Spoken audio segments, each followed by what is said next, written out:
आज मो देह खराब थिबा जोगु मो जा को एका एका सब काम करबा को पड़ला। समस्तंकर सुभद्रा टंका आसी सारिबनी किंतु मोर एबे पर्यंत आसीनी काहे कि ना एबे पर्यंत मो अप्लाई ही करनी काहे कि करनी ओ आज सुभद्रा अप्लाई करबा को जाय केते हरान होबे पड़ला फुल वीडियो देखंतु।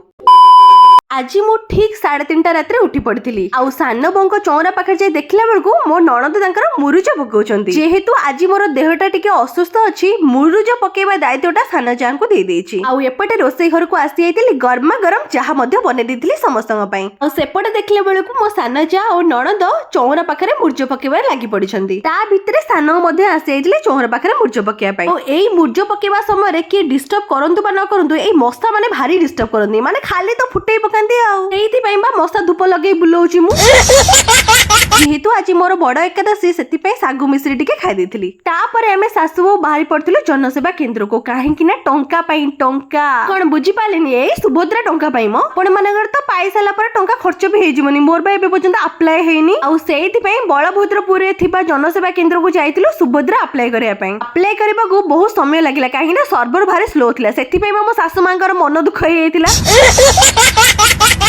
जा हो समय तो लागिला किंतु सुरुखुरे काम गुड़ा हे गला सब काम तो सरी जाइतिला बस ऑटो दादा को अपेक्षा थिला। जेहेतु तांकर आसीबा डेरी पर डेरी हे चालुथिला सेति पई हमें सासु बो तीन जन डिसाइड कलु कि चलो धीरे धीरे चली के जाउथिबा। एमिति चालू चालू बलभद्रपुर छत्रधारी पाटना चली के पळि आसिलु। आज दिन कथा कोन कहबी एपटरे उपवास को सेपटरे होची देह खराब तापर पुरो मु एते किलोमीटर चली के आसी भाबी पड़थियो मोर अवस्था कोन हेतिबो। आज पई एतिकी रहिली जय जगन्नाथ।